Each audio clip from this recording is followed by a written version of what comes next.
Thank you very much, Honorable Minister. Thank you for giving us this opportunity. We just wanted to have a full discussion with you in regards to the agreement that the government, that's the concessional agreement that the Gambia government has entered with about ports now called Alport in the Gambia. It has bring so many controversy, so many opinions in the public space in regards to how the government entered into this agreement. There are so many divergent views that we are selling our assets and all of this.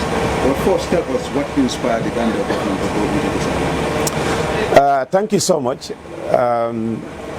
The emergence of the divergent views on the port concession is expected because in a country where not many people want to get the facts but want to rely on what they read in social media, and coming from the position of a journalist and a media person, I can really understand why so many of those people speak like that.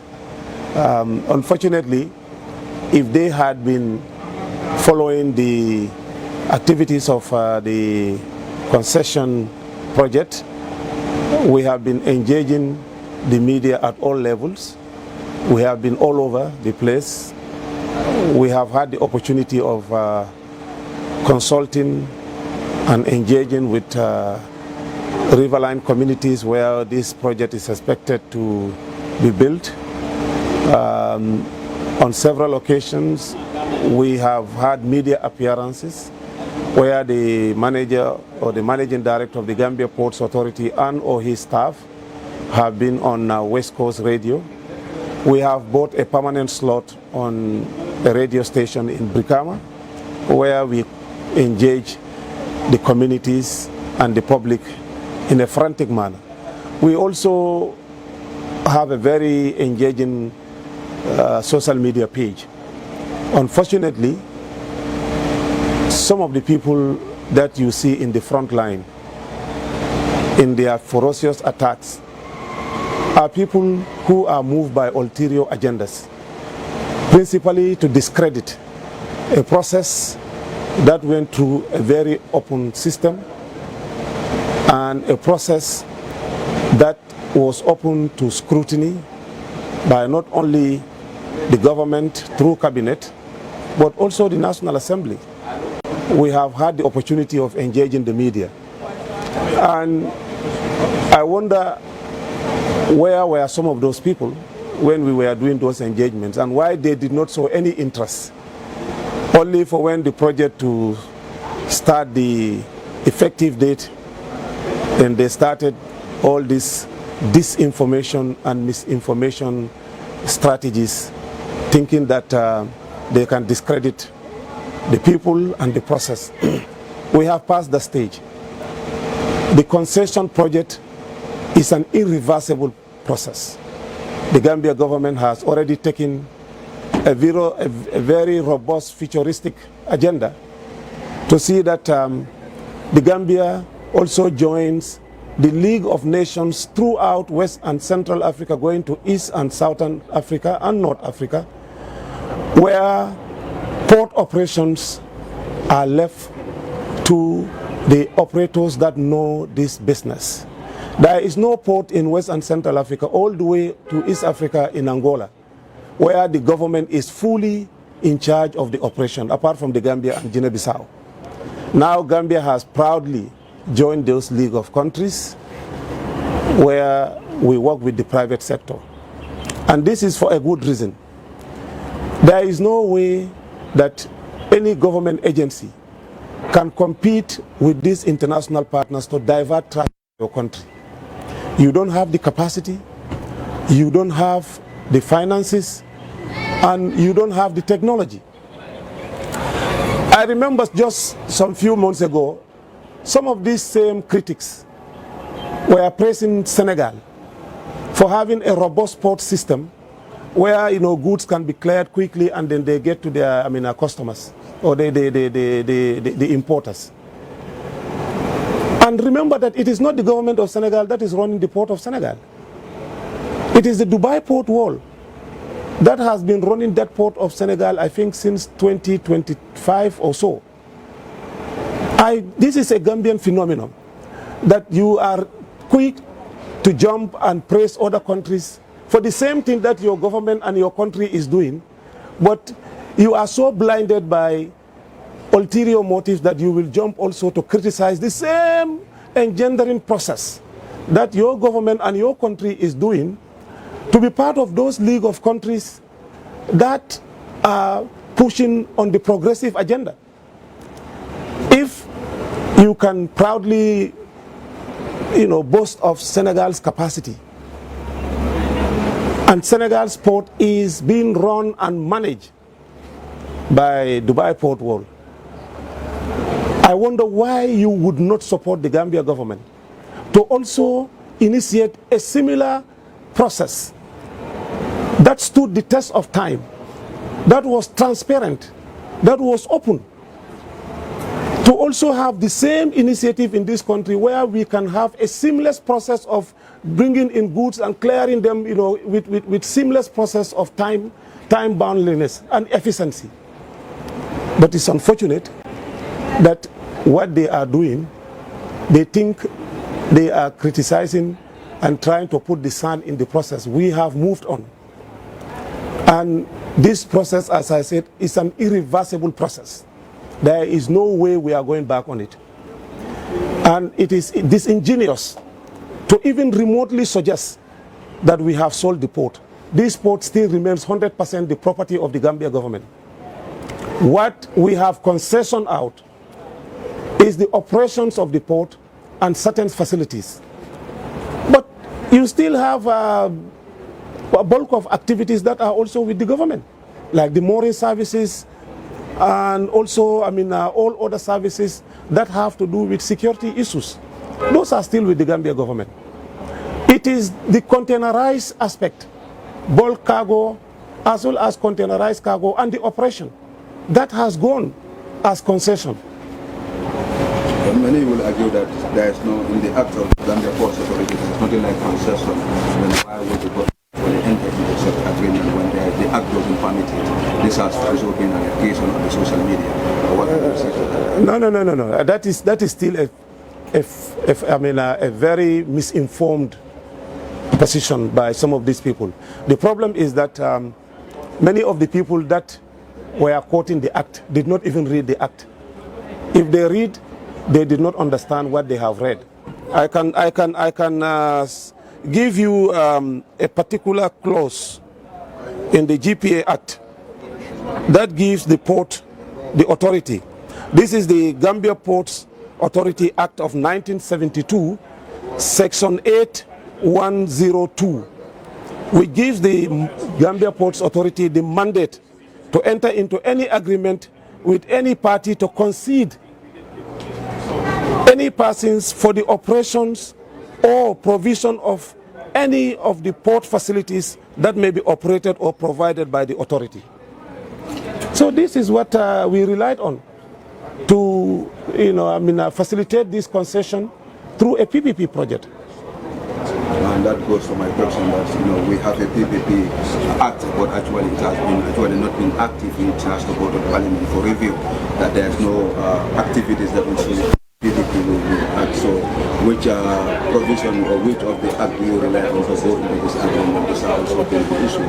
That's what I'm saying. Whether you have a PPP act or not, this Port Act suffices. Remember that since the days of the PPP Republic, there have been PPP projects. The Agencies Act and the instruments that set up these agencies and institutions actually cater for some of these activities. It is unfortunate that most of the people that are even criticizing don't even know what they are talking about. That is the problem. Many of these critics don't even know what they are talking about. They are saying this because it is a process of podium to the gallery. There must be something that might inspire the government to go into this type of agreement. What inspired the government to go into this are the following. First, to ensure that we bring in much efficiency at the Gambia Ports Authority. We bring in the much needed technological advancements. And then we also joined the League of Nations that can compete for goods and services that are destined through or that are facilitated through maritime corridors to ensure that Gambia also have its best share of this trade. Then many will say that, I have seen that in social media and other places, whether the ministry has done a thorough study, what we call an analysis of the company before going, because allegations that they don't have the financial muscle, they don't have the human resources, and even the operational thing. Have you done any study or background check of the company before going into this? Thank you so much, Kexx. I think that is too simplistic to think that a whole government will be so foolish to go and enter into an agreement with a company that they have not done a background check in. Well, what are these people taking us for? They think we are just that mumu. Huh? Some of us have had the opportunity of working in other countries where we have performed to the best of our abilities. And to think that, we'll be presiding over such a shallow process is just a fixation of their minds. Every due diligence was done on all other companies that took part in the process, through the procurement process that we have done, the tender process. And Al-Barak came out to be the most responsive in terms of what they have offered and in terms of what they are ready to concede to the government to go into this partnership. Remember, I have also seen some very misleading statements coming from some disingenuous staff of the Gambia Ports Authority, or people that claim to be managers, so daring to come up with such a blatant lie that Al-Barak did not meet its condition. Let me tell you, Al-Barak has met all its conditions precedent. It is the Gambia government that has not met its conditions. And the Gambia government's conditions that have not been met are, first, to start the process for the Sanyang Deep Sea Port project identification site. Number two, to start the feasibility study for the truck center. Because what we are going to do now, where no truck will be going, trucks will not be trooping in Banjul from now on. They will all go to the Bond Road, where a site has been identified and a call center will be placed there. So when your turn is to go to the port, you'll be called, and then you go in and pick or drop, and then you go and park at the center. So that place, there have been some issues there because some people came up to say that is the bond polder. If we do anything there, it can affect flooding in Banjul. So Gambia government said, okay, hold on, do a proper study. So that one is also a process that is not met as a condition on behalf of the government, because government has to, give that go ahead, but also, they have to, agree. Secondly, we have the Kaur port, because we are also building 2 inland ports in Kaur and also in Basse. The inland port in Kaur, the land lease documents have to be provided to the concession project. The Basse inland project, the logistic platform, that one also, it has the lease documents have to be provided. These have not been met by the government. So do you want us to wait as a government to make sure that all these documents are in? Because it's a process. To get lease land, to get lease documents for lands, it's a process. So you don't have to wait for those lease documents to be finalized, to say that the port project should not go ahead. No. The port project can go ahead while those leased land documentations are being processed. So these are the condition precedents on the side of the government that have not been met. But all other condition precedents on behalf of by Al-Barak has met all its conditions since November, before the project effective date of January. So it is wrong and a baseless lie to say that, I gave a waiver because Al-Barak has not met its conditions. That is complete misinformation.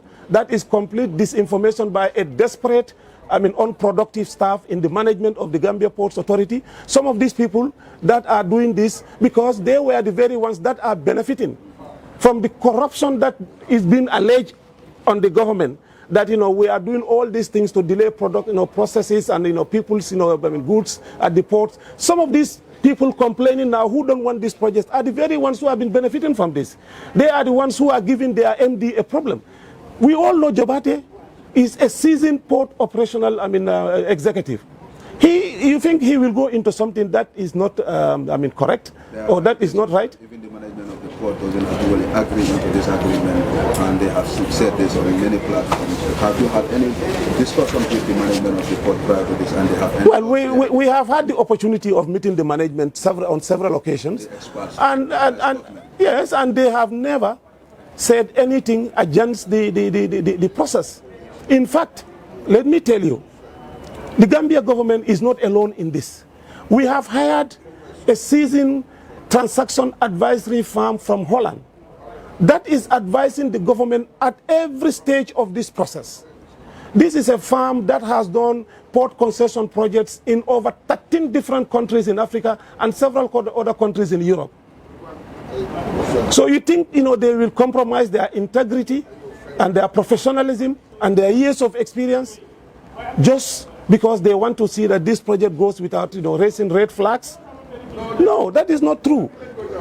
So every stage of this process, we are guided by good faith. We are guided by strong advisory from the transactional advisor that is helping the government to ensure that there is value for money in this process. In this agreement, we know the Gambia Ports Authority is a public enterprise that is designed purposely to create employment and also pay dividends to government. Will this agreement actually provide the resources that the government was generating from the ports, like people are comparing 80 and 20% percentage that the government has agreed on? This is something that the country could have gained if they even didn't go into this agreement. What is your take on this? It shows also their lack of understanding of what is going on. And this government has had the opportunity of explaining itself now and again what this concession is all about. This is one of the best concession projects that I have ever seen in West and Central Africa. The Senegal that they boast about, you are a journalist, go and find out what is the percentage here to Senegal. It's not more than 10% for the Port Autonomy of Dakar. I don't know the Indian port, but the Port Autonomy of Dakar is not more than 10%. And go and find out how they even acquired that 10%. What I have heard and what I have seen, it was bought. The government bought the shares as a contribution to the equity. We, on the other hand, we are benefiting 20% of the shares of this project. We have not put a dime in this project. Every risk of this project is on the concessionaire. And in addition to the 20% of the profit, we also own 4% gross revenue. That 4% gross revenue, this is whatever you earn before tax and all other deductions. If you put that together annually, is more than what Gambia Ports Authority is bringing in right now in terms of their profit after tax and everything. And people, there's also an issue with regards to the Sanya issue, the VDC of the Sanya actually talking, which the government, they said yesterday they didn't have an agreement with the people of Sanya. Still now negotiations there, and we learned that there's a delay because you guys have to tackle whatever comes from before these people will start. How far have you gone into that negotiation? Well, let me make the Sanyang issue clarified, because I have heard from a senior member of the UDP on Peter Gomez's West Coast Radio, where he claimed erroneously that we are taking people's prime land to turn that into real estate. That is a blatant misinformation. And in fact, it's a deliberate disinformation. That is not true. We have no interest in Sanyang, where we are going to take people's land and turn that into real estate. The real estate issue is part of the bankability project for Banjul, where when you do 6 years, after 6 years, a portion of the land in Banjul will be turned into real estate. The rest will stay with the river transport system for Banjul. But Sanyang, there is no real estate issue there. I don't know where all this misinformation is coming from, but we are used to some of these things. You have certain people in this country who think that they can just go and sit on any podium and sweet talk, misinform people, say things that they know is a blatant misinformation. It's not true that we are taking people's land to turn it into real estate. What interest do we have in that? Every interest in Sanyang is about the port development and the concession affairs. How far have you gone with it? Well, we have had the first engagement with the people of Sanyang. That is the responsibility of this government. You engage the people first, and then what people have identified through their local structures, like the VDC or whatever, then we can go and engage them. Now, unfortunately, what happened was that the concession was also supposed to do a scoping. A scoping is different from a survey. And this is what, and you know, some of these people who are highly educated, they know what we are doing. But because they want to, some of them, because they belong to the opposition, some of them. You have some people, and in fact, those that go to the radio, we know their agenda. Some of them belong to the opposition. But the people of Sanyang, they have a right to ensure that government properly engage them. Now, this guy that went, through a scoping mission, he started dropping leaflets in people's compound. Even me, if you come to my place, you do such a thing, I will raise an alarm, and it's normal. We thank the VDC of Sanyang for raising this as a serious red flag, because neither the MD of Ports nor myself, was aware of this thing. Probably the consultant, who is not even a Gambian, this is what they do in other countries. But here we have our way of life, we have our norms. You cannot just go to people's place and start dropping leaflets, put things on their compounds and then raising fear and alarm. So I thank the VDC of Sanyang for raising this as a red flag. When this was brought to us, we immediately put a halt to it. And we said, go and do a proper engagement. And that's what we have done. We've done that. We had a meeting with the VDC. We had the meeting with the task force. We had the meeting with the elders of Sanyang. And now, in fact, the VDC of Sanyang, through their task force, is co-opted into the steering committee of the port project. It has to be, because you cannot act alone. Because the affected communities have to see themselves in this project. It is not only about Sanyang. Even in Kaur, when we are going there, if the port is going to have any direct bearing on the communities there, we have to engage them. Basse also the same thing. So this is a very important process that we follow. And remember, there are a lot of highly educated, highly experienced people in that VDC of Sanyang. And I personally praise them for bringing out this. But you have some opposition elements that are sitting in Banjul here, or the greater Banjul area, who think that they can make some prophetic statements to the people of Sanyang to confuse people, to bring disunity and agony, so that people can reject this project. No, things will not work like that. Honourable Minister, you made mention of being so consultative in this engagement by going to media outlets, but there are claims that this is something that has never been brought before the National Assembly as an authority for them to approve, since it is an international agreement and it has to be ratified by the Parliament. No, there is no law in this country where you say that a PPP project has to be ratified by the National Assembly. Where do you get that? The executive has a right and mandate to run this country. All right? And where we have the urge to go to the National Assembly as required by law, we will do that. If they think that there is a law in this country that can stop the Gambia government from entering into a PPP or a concession, let them bring that out. And it is so disingenuous for a National Assembly member to appear not to even know about his work, to go to a radio to say that this should have been passed and agreed by the National Assembly. What are you trying to tell us? Where is that law? You cannot, have this type of system where people will go and make blatant statements and try to disassociate themselves from the consequences of the statements that they make. Because I thought that any National Assembly member who is going to a radio, or any so-called intellectual who is going to a radio station to make statements about an issue, you would have made your own findings and bring us tangible facts to say that based on this law, based on this process, that this should have been taken to the National Assembly. Honourable Minister, this is what they could not provide.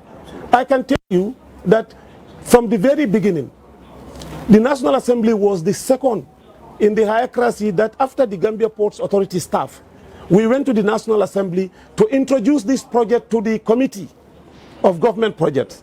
And they are part of this. They have all the documents about this project. They are part of every process, training and everything, because we are not leaving anybody behind. If they have any issues, let the National Assembly, select committee be called by the Assembly's whole body, and then, let them make a presentation. We are not afraid of what we are doing in this. And our public documents, of them have it. If you think that we are doing something wrong, they would have jumped onto those things and then hammer us on those mistakes and what they thought are wrong. But they know that we have entered into this in good faith. However, there is no perfect system anywhere, and there is no perfect process anywhere. Processes will be enriched through criticism, but those criticisms should be genuine. Honorable Minister, you will say that at the end of the 30 years, you will say that you have actually entered into an agreement that you can be proud of. I can tell you that before the next 6 months, you will see the improvements that have happened at the Gambia Ports Authority, and people will start seeing it. It's immediate. Even before Al-Barak started the process, and I saw one of the comments on What's on Gambia. It was brought to my attention by somebody that says he's a member of the senior management. When they ask him, what has Al-Barak done? He said, Al-Barak has not done anything. That is the height of disingenuity. That is the height of, a process that that some of these people don't even care about what is happening. You know that before Al-Barak, even before the contract, when we signed the contract, the first thing they did was to completely bulldoze all those areas that were concession to the port of Banjul.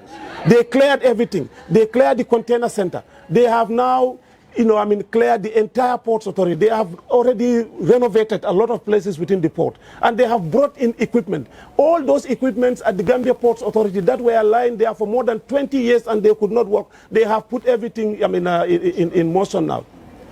And more equipment are coming. So to say that nothing has happened, Al-Barak has not done anything, we have, sold the port to them, especially coming from a senior manager, a so-called senior manager of the Gambia Ports Authority, that is unfortunate. So this is an economic and social loss for the Gambia. Economic and social loss, then we will see in the next 6 months. I can assure you, within 6 months, Gambians will start seeing the dividends.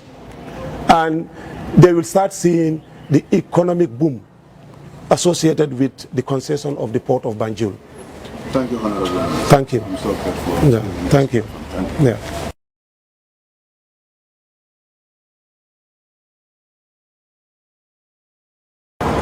Thank you very much.